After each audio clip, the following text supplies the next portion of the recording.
Captain Jake Morrison stared at the strange ship surrounding his vessel. The research ship New Horizon had been conducting routine surveys near the edge of human space when these alien craft appeared from nowhere. Their sleek silver hulls gleamed under the distant starlight, and energy weapons hummed with deadly promise.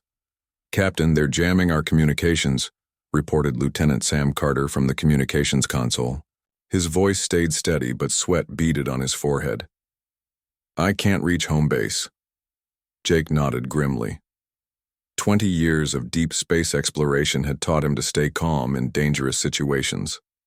Around the bridge, his crew of 200 scientists and engineers waited for orders. Dr. Lisa Bennett, the ship's xenobiologist, leaned forward in her chair, studying the alien vessels on the main screen. "Fascinating design," she whispered. "Look at those hull configurations. They're built for speed and firepower, not exploration like ours." The largest alien ship moved closer, its weapons trained on the New Horizon. Jake's fusion reactors hummed, quietly below decks, powering their modest defensive systems. Their projectile weapons seemed pitiful compared to the energy beams he could see charging on the alien ships. A burst of static filled the bridge, followed by an alien voice speaking in perfect English. "Human vessel, you will surrender immediately. Any resistance will result in your destruction." Jake exchanged glances with his senior officers. How did they know English? How long had they been watching humanity? "This is Captain Jake Morrison of the Terran research vessel New Horizon," he replied into his communicator. "We come in peace, seeking knowledge and understanding between our peoples." Harsh laughter crackled through the speakers. "Peace? You intrude into Catherian space with your primitive vessel. You will be taken for questioning." The alien ships moved into formation around the New Horizon. Jake realized resistance would be suicide. His ship carried no Marines, no military weapons beyond basic defensive systems. They were scientists, not soldiers.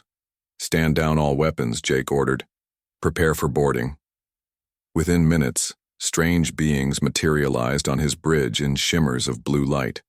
The Catherians stood 7 feet tall, with gray skin and large, dark eyes. They wore form-fitting armor that pulsed with energy, and carried weapons that hummed with power. The leader stepped forward, removing his helmet to reveal a face that seemed both intelligent and cruel. "I am Commander Zeth Ka of the Catherian Empire. You are now prisoners of the Empire." Jake raised his hand slowly. "I'm Captain Morrison. These are my people.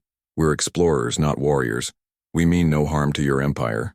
Zeth Ka's large eyes studied Jake with interest. "Explorers? With such outdated technology?" He gestured to the bridge equipment. "Fusion reactors, projectile weapons, chemical propulsion systems. How did your species even reach space with such primitive tools?" Dr. Lisa Bennett spoke up from her station. "Every species develops differently. We've found that diversity in technological approaches often leads to unique solutions. Perhaps we could share knowledge that benefits both our peoples." The Catherian commander laughed again. "Share knowledge? You have nothing we need. Your entire civilization appears to be centuries behind ours." He activated a device on his wrist, speaking in his own language to his ships. Jake listened carefully, trying to understand the alien words. Around the bridge, his crew remained calm despite their fear. Engineer Pete Williams quietly studied the Catherian equipment, while navigator Ruth Davis memorized everything she saw. "Tell me about your military," Zeth Ka demanded, turning back to Jake. "How many ships does humanity command?" Jake hesitated. How much should he reveal? The truth was, he honestly didn't know the exact size of the human fleet. The New Horizon was a research vessel, operating independently on the frontier. Military information wasn't shared with scientific missions. "We have defensive capabilities," Jake said carefully. "But we prefer peaceful contact with new species." Zeth Ka studied Jake's face, looking for deception. "Defensive capabilities with fusion reactors and metal projectiles? Your entire species must number in the millions, spread across perhaps one star system." Jake said nothing, but his silence seemed to confirm Zeth Ka's assumptions. The Catherian commander activated his communicator again, speaking rapidly in his own language. Dr. Bennett caught Jake's eye and nodded slightly. She was recording everything with her hidden devices, gathering data on the aliens' language, technology, and behavior. Even in captivity, the crew continued their mission of learning and discovery. "Your ship will be taken to our nearest base," Zethka announced.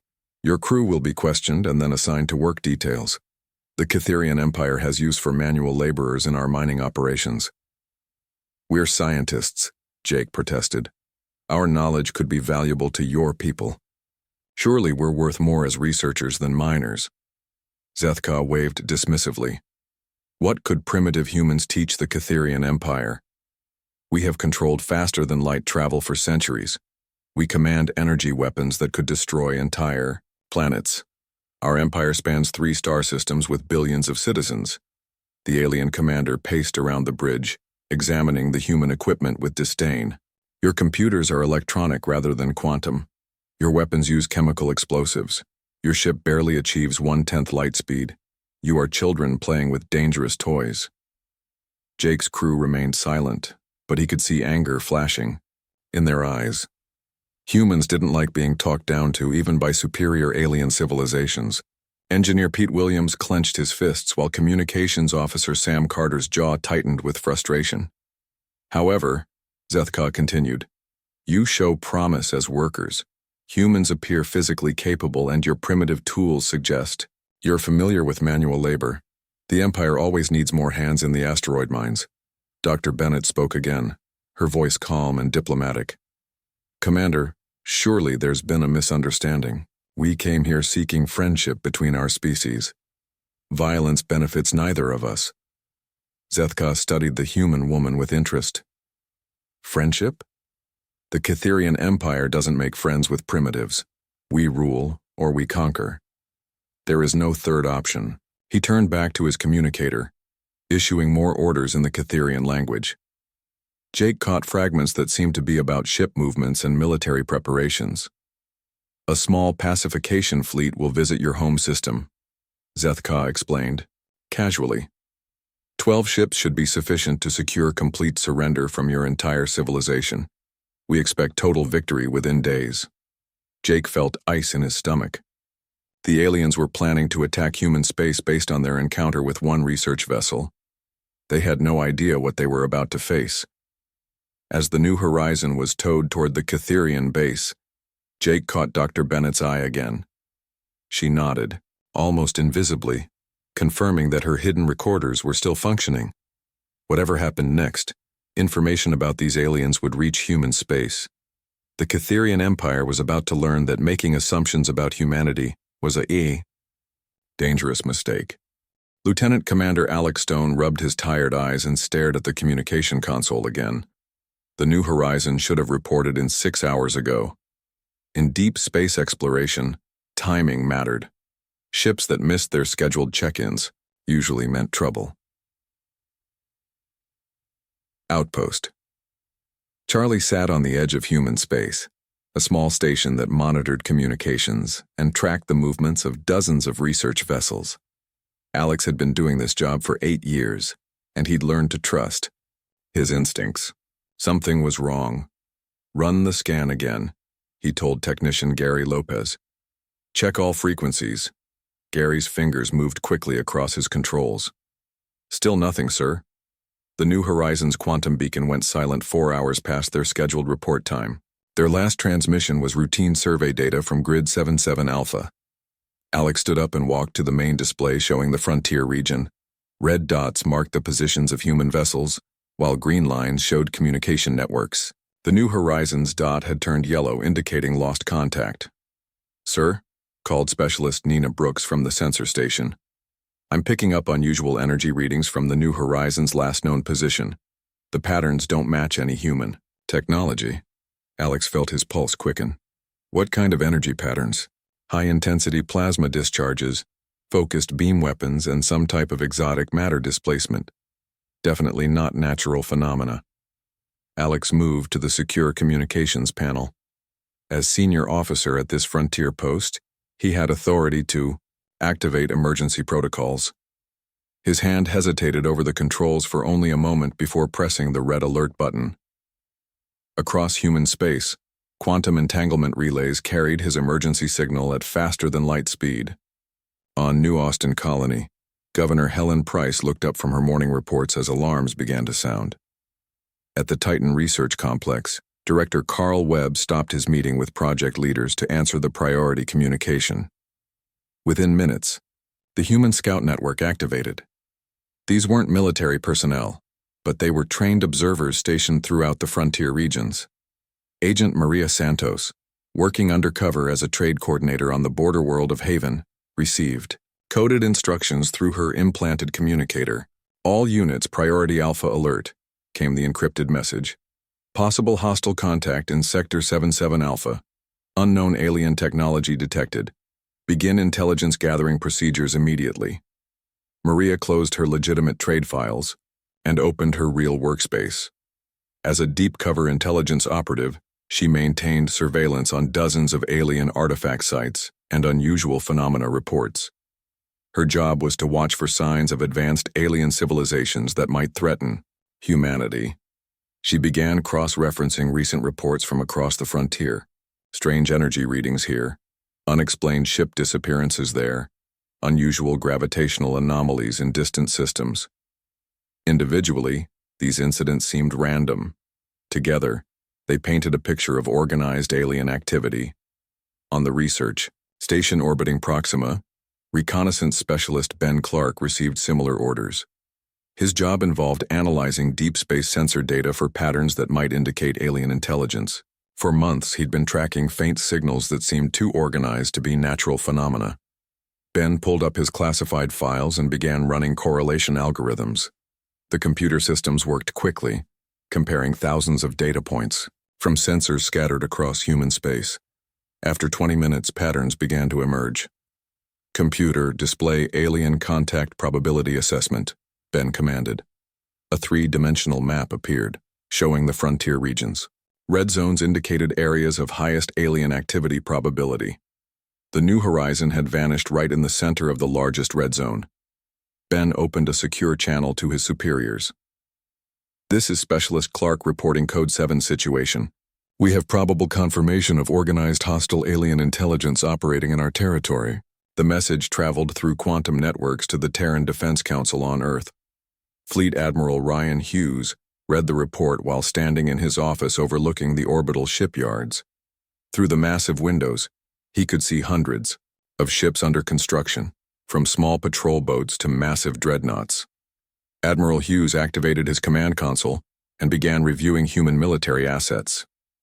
The main battle fleets were scattered across dozens of systems, some dealing with pirates, others exploring distant regions, many involved in training exercises far from the frontier. Computer, show me available forces for immediate frontier deployment, he commanded. The display changed to show ship positions and readiness states.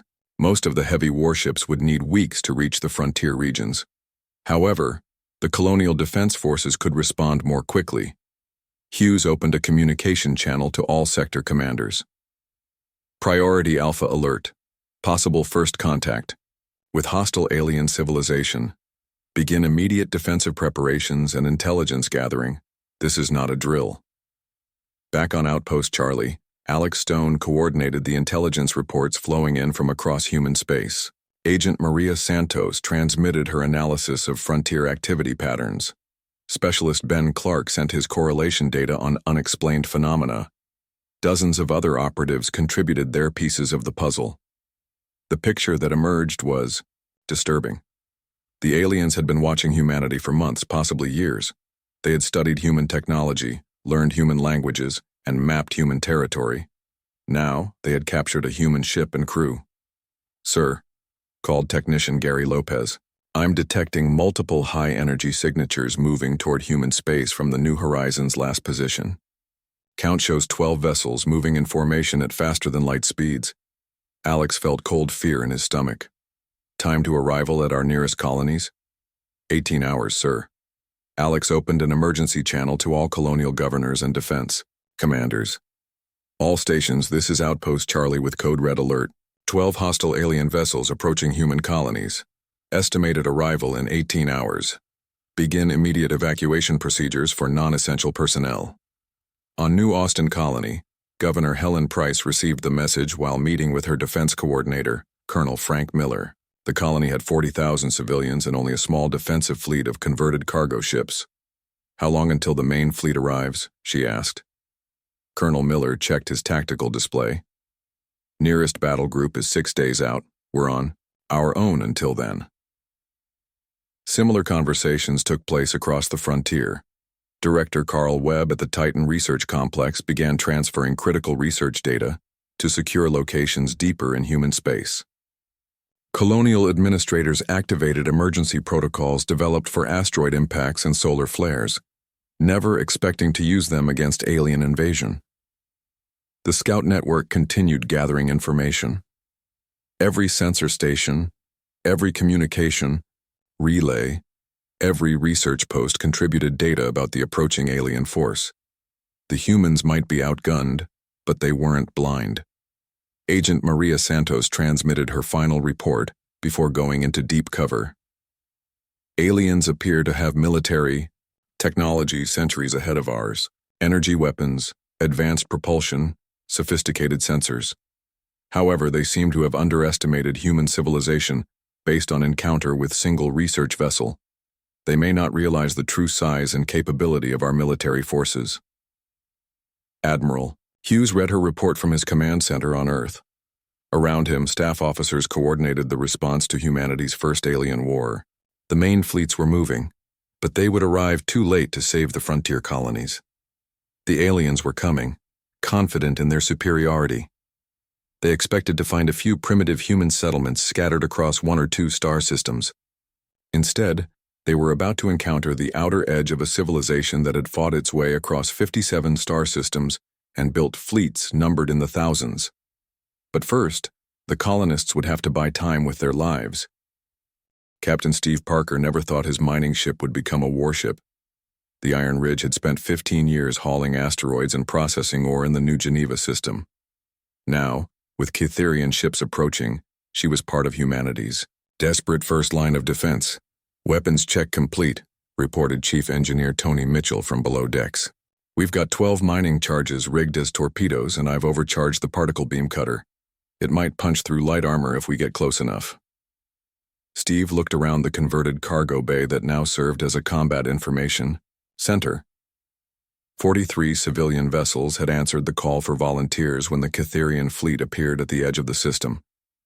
Mining ships, cargo haulers, research vessels, and passenger liners had all been hastily armed with whatever weapons could be found. Commander Linda Hayes led the official defense squadron from her patrol boat Defender.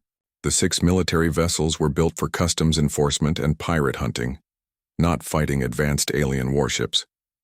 Their projectile weapons and basic missiles seemed pathetic compared to the energy weapons the aliens possessed. "All ships. This is Hayes." Her voice crackled over the communication system. "Remember, we're not trying to win this fight. We're buying time for civilian evacuation and gathering intelligence on enemy capabilities. Make every shot count." Through the Iron Ridge's main screen, Steve could see the Cytherian ships approaching in perfect formation. Their silver hulls gleamed as energy weapons powered up. 12 vessels against 49 human ships seemed like fair odds, until you considered the massive technology gap. "Enemy vessels opening fire," called sensor operator Amy Rodriguez from her station. "Multiple plasma beams incoming." The first alien volley lit up space like deadly fireworks. 3 human ships vanished instantly, vaporized by direct hits from Cytherian plasma cannons. The mining ship Boulder Creek tried to dodge but took a glancing blow that melted half her hull. She kept firing her improvised weapons even as she died. "Return fire all weapons," Steve ordered. The Iron Ridge's particle beam reached out toward the nearest alien ship, scoring the hull but barely scratching the energy shields. Around them, dozens of human vessels fired everything they had. The Cytherian ships moved with frightening grace, their advanced engines allowing impossible maneuvers. They seemed to dance between the human projectiles, their shields deflecting most impacts. But Steve noticed something interesting. They were taking longer to recharge their weapons than expected. "Tony, did you see that?" Steve called down to engineering. Yes, sir. They're powerful, but they have to cycle their weapon systems between shots. Maybe 30 seconds per firing sequence. That gave the humans a narrow window. Steve activated the fleet communication system. All ships enemy. Weapons cycle every 30 seconds. Hit them during their recharge periods. The human fleet began coordinating their attacks, timing their strikes for the brief moments when Catherian shields were regenerating. Pilot Amy Rodriguez suggested ramming attacks, and several damaged human ships attempted suicide runs against the alien vessels. The cargo hauler New Dawn, her engines destroyed and crew dead, used her last maneuvering thrusters to ram the smallest Catherian ship. The impact cracked the alien vessel's hull and damaged its weapon systems. It was a small victory bought with 30 human lives. Commander Zethka watched the battle from his flagship's command deck with growing confusion. These primitive humans were fighting with a coordination and determination that made no sense. Their willingness to sacrifice their lives to damage his ship suggested extensive military training. "Status report," he demanded from his tactical officer. "We have destroyed 27 human vessels, but we've taken significant damage to 3 of our ships. The humans are using kamikaze tactics and coordinated strikes during our weapon recharge cycles." Zethka frowned. Where had primitive miners learned such advanced tactics, and why were they so willing to die for their colonies? On the surface of New Geneva, evacuation ships lifted off carrying thousands of civilians. Governor Rachel Stone coordinated the exodus while monitoring the space battle through her communication systems. Each human ship that died bought precious time for more transports to escape. "Sir," called Communications Officer Dan Brown from the Planetary Defense Center. "We're receiving detailed combat data from the fleet. They're transmitting everything. They learn about alien weapons and tactics.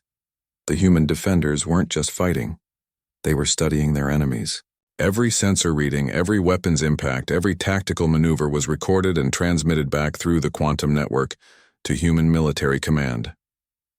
Engineer Tony Mitchell had rigged the Iron Ridge's mining equipment as improvised weapons. The magnetic grapples designed for handling asteroids now launched explosive charges at Catherian ships. The ore processing lasers, normally used for cutting metal, became makeshift beam weapons. "We're not doing much damage," Tony reported, "but we're forcing them to maneuver and use energy on their shields." Steve nodded grimly.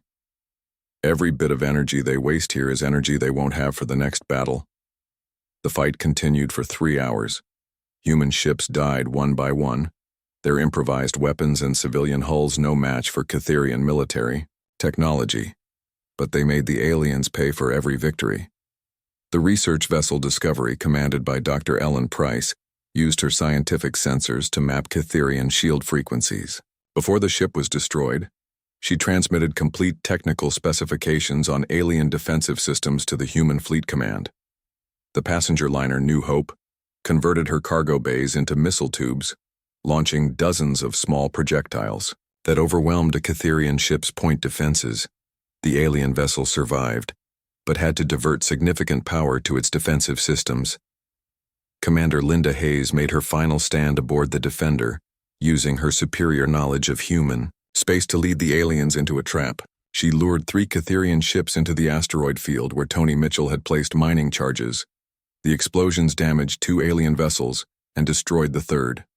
Hayes died when plasma fire gutted her ship, but her tactical brilliance had proven that the aliens could be hurt and killed. As the battle ended, only 7 human ships remained functional.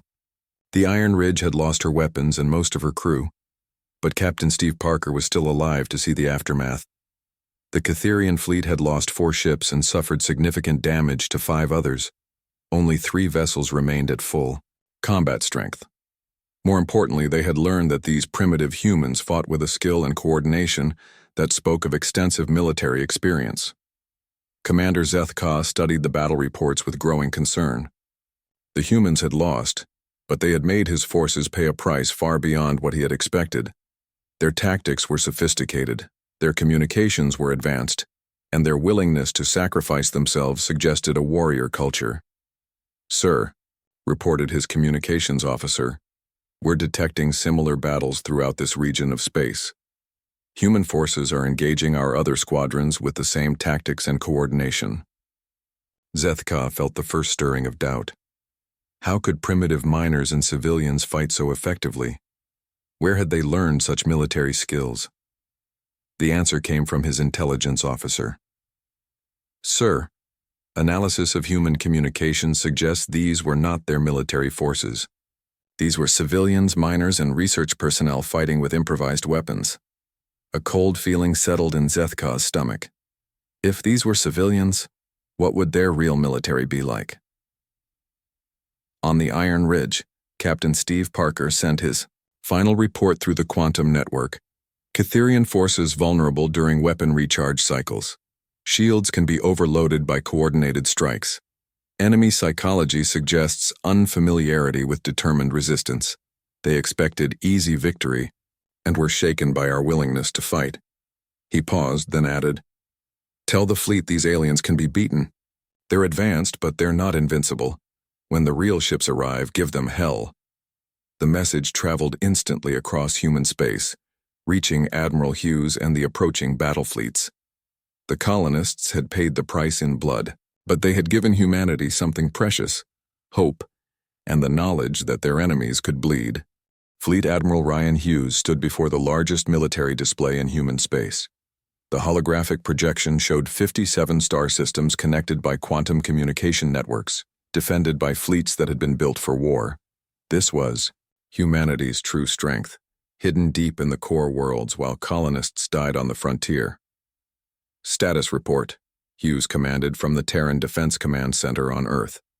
Admiral Kate Sullivan's image appeared on the communication screen.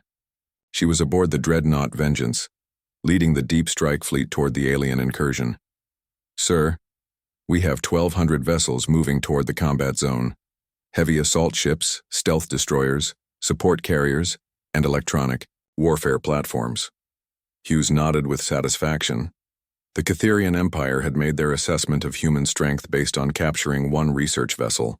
They had no idea they were about to face a civilization that had been preparing for interstellar war for decades. Captain Joe Barnes commanded a squadron of stealth destroyers, ships designed to hunt enemy vessels in the darkness between stars. His ships used advanced quantum cloaking technology and carried antimatter torpedoes that could crack planets. The Shadow Strike Group had been developed to fight automated alien probes that had been harassing human expansion for years. All stealth. "Units report ready," Barnes transmitted to Admiral Sullivan. "We've been tracking Cytherian fleet movements for the past 18 hours. They're moving in predictable formations, apparently unaware we can see them." Admiral Pete Morgan led the heavy assault wing from his flagship Thunder. The massive ships in his command carried enough firepower to sterilize entire worlds. Their quantum-locked armor could withstand direct hits from antimatter weapons, and their AI-assisted targeting systems could track thousands of targets simultaneously. "Heavy assault wing ready for combat operations," Morgan reported. "We've analyzed the frontier battle reports and configured our weapons for maximum effectiveness against Cytherian shield technology." Hughes studied the tactical displays showing Cytherian fleet positions. The aliens had divided their forces to attack multiple human colonies, expecting easy victories. Instead, they would face coordinated strikes from humanity's most advanced warships. The human military had learned from decades of conflict with various alien technologies found throughout space. Automated defense systems, hostile environmental challenges, and mysterious probe attacks had forged a military doctrine based on overwhelming force and technological superiority. Dr. Lisa Bennett's voice crackled over a secure communication channel from the captured New Horizon. "Admiral Hughes, this is Dr. Bennett. We've escaped Cytherian custody and secured intelligence on their command structure and military capabilities." Hughes felt a surge of relief. "Doctor, what's your status?" "We're aboard a captured Cytherian transport vessel. Captain Morrison and the engineering team have figured out how to operate their systems. We have complete technical specifications on their weapons, shields, and propulsion systems. The intelligence breakthrough was exactly what the human fleet needed." Engineer Pete Williams had spent days studying alien technology while imprisoned, memorizing every detail of Cytherian systems. His technical knowledge would give human forces a crucial advantage. "Most importantly," Dr. Bennett continued, "we've learned that the Cytherian Empire has only limited military reserves. They rule, through technological superiority rather than numbers. If we can defeat their main fleets, they'll have no backup forces. Admiral Sullivan received the intelligence data as her fleet approached the combat zone. The Vengeance and her escort ships represented the most advanced military technology humanity had ever produced. Quantum reactors provided virtually unlimited power, while antimatter weapons could destroy targets at the molecular level. "All fleet commanders, this is Sullivan," she broadcast. "We have confirmation that the enemy has limited reserves. This is our chance to end the threat permanently. Execute Battle Plan Omega." Captain Joe Barnes received his orders and smiled grimly. His stealth destroyers would strike first, eliminating Catherian command vessels and disrupting their communications. The aliens wouldn't know they were under attack until it was too late. The human ships moved through space like ghosts, their quantum cloaking systems rendering them invisible to Catherian sensors. Barnes had hunted alien probes for years, learning to move through space without detection. Now that experience would be used against living enemies. Commander Zeth Ka was studying reports from his scattered fleet when his sensors detected incoming human vessels. What he saw made no sense. Hundreds of ships appearing from apparently empty space, moving in perfect coordination. "How many human vessels?" he demanded from his tactical officer. "Sir, our count shows over 1,000 ships. They appear to be military vessels, not the civilian craft we encountered earlier." Zeth Ka felt ice in his veins. Over 1,000 ships? The human research vessel had suggested a primitive civilization with limited resources. Where had all these warships come from? "Communications to High Command," he ordered. "Request immediate reinforcements. The humans have military capabilities far beyond our estimates." But his message never reached the Catherian homeworld. Captain Barnes's stealth destroyers had already eliminated the alien communication relays with precise antimatter strikes. The enemy fleet was now isolated and blind. Admiral Pete Morgan's heavy assault wing dropped out of faster-than-light travel directly behind the main Catherian fleet. His massive ships opened fire with weapons designed to destroy entire space stations. The aliens found themselves caught between stealth attackers and overwhelming firepower. "Target their largest vessels first," Morgan ordered. "Break their command structure and force them to fight individually." The Thunder's main guns fired quantum disruption beams that tore through Catherian shields like paper. Alien ships that had seemed invincible against civilian miners now found themselves outgunned and outmaneuvered by human military technology. Admiral Sullivan coordinated the battle from the Vengeance, her AI-assisted command systems tracking hundreds of targets simultaneously. The human fleet fought with a precision that amazed even experienced officers like Morgan and Barnes. "Electronic warfare units, jam their tactical communications," Sullivan ordered.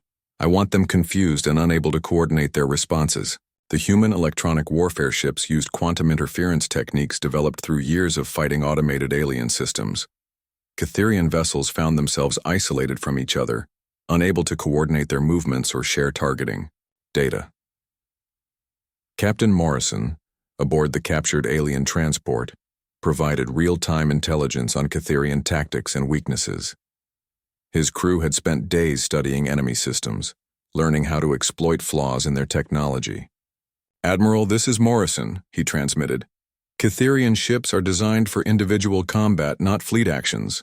If you can separate them from each other, they'll be much easier to defeat." The human fleet adapted immediately, using superior numbers and coordination to isolate enemy vessels. Each alien ship found itself surrounded by multiple human attackers, overwhelmed by coordinated strikes. The battle turned into a rout. Catherian ships that had destroyed human colonies with ease now found themselves outclassed by military vessels designed specifically for space warfare. Their energy weapons, so effective against civilian targets, barely scratched the quantum-locked armor of human warships.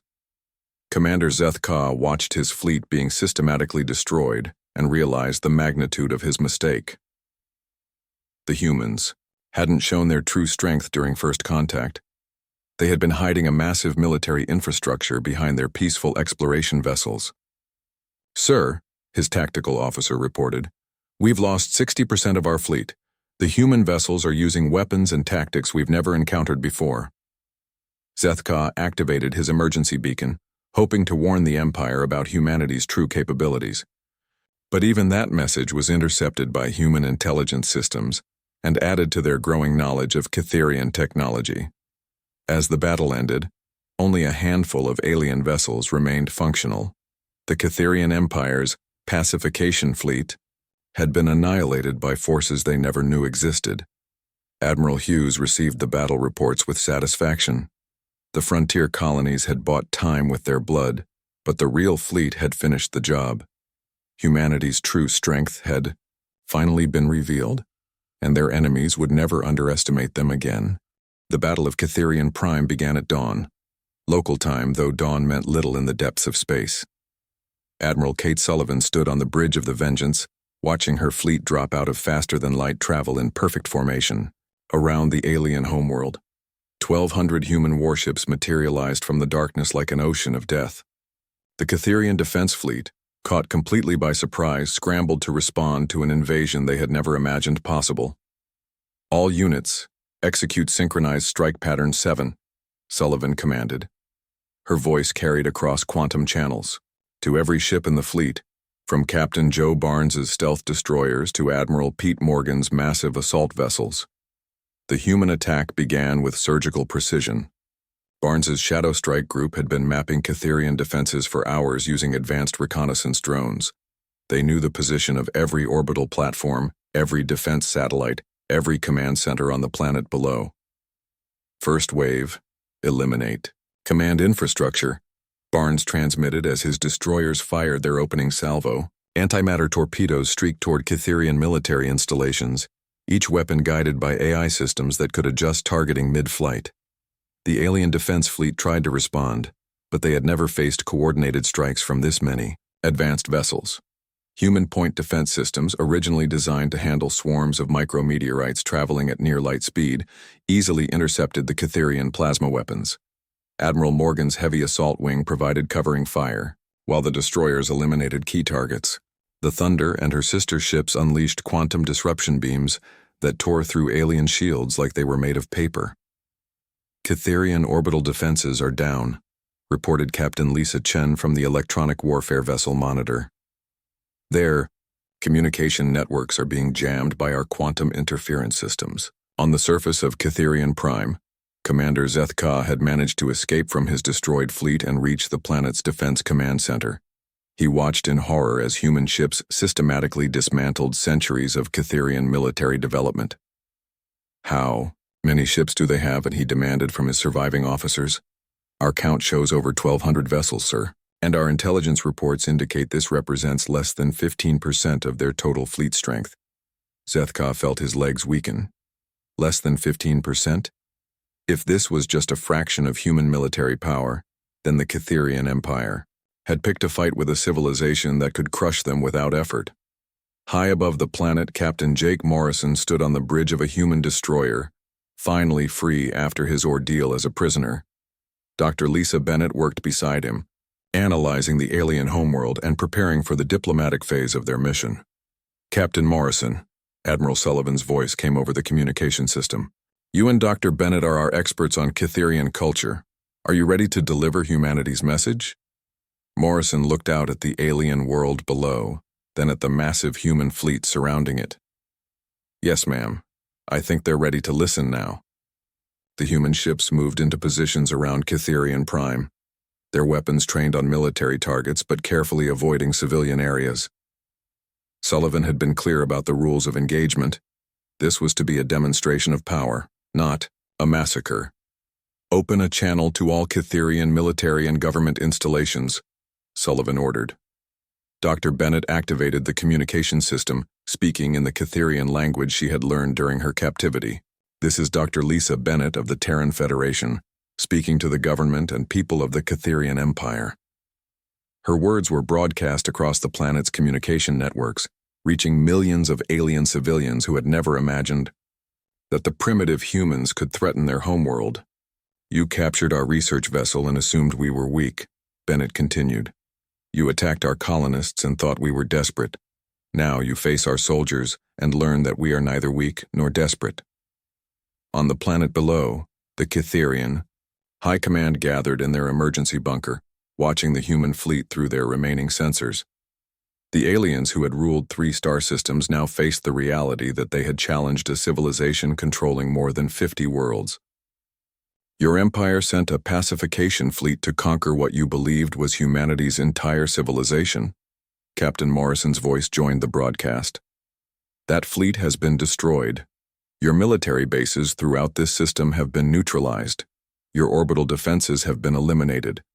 The Catherian leaders listened in stunned silence as Morrison continued. However, we did not come here to destroy your people. We came to make it clear that humanity will not be conquered, enslaved, or threatened by any force in this galaxy. Admiral Sullivan took over the communication, her voice carrying the authority of someone who commanded more firepower than the Catherian Empire had ever imagined. You have one opportunity to avoid the complete destruction of your military capabilities. Withdraw all forces from human space immediately. Release all prisoners taken from our territories.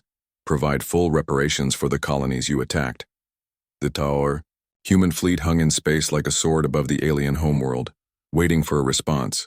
Every ship was ready to continue the battle if necessary, but Sullivan hoped the Catherians would be intelligent enough to surrender. Commander Zeth Ka found himself designated as the Empire's negotiator, probably because he was the only military officer who had actually fought the humans and survived. He activated the planetary communication system with shaking hands. "This is Commander Zeth Ka of the Catherian Empire," he broadcast to the human fleet. We agree to your terms. All Catherian forces will withdraw from territories claimed by humanity. All prisoners will be released immediately. Dr. Bennett smiled with relief. "Commander Zeth Ka, we remember you from our first meeting. We're glad you survived to see reason." "Dr. Bennett," Zeth Ka replied, his voice filled with something between respect and terror. "When we captured your ship, we thought we had encountered your civilization's greatest achievement. We never imagined that we were just scientists." Morrison interrupted. "That our research vessel represented exploration, not conquest. The Catherian Empire made the same mistake many others have made. You judged humanity by what you could see, not by what we chose to show." Admiral Sullivan began coordinating the withdrawal of human forces, but not before making one final point. "Commander Zeth Ka, your empire now knows that humanity controls 57 star systems with the industrial capacity to build fleets that could sweep across Catherian space like a tide." She paused, letting that information sink in across the alien communication networks. "We prefer peace and cooperation to war. Our scientists seek knowledge. Our colonists seek new worlds to call home. Our traders seek profitable exchanges with other species. But," Admiral Morgan added, his voice carrying the weight of the massive guns on his assault ships, "when forced to fight, we do so with the full strength of a species that has clawed its way to the stars through determination, ingenuity, and an absolute refusal to surrender."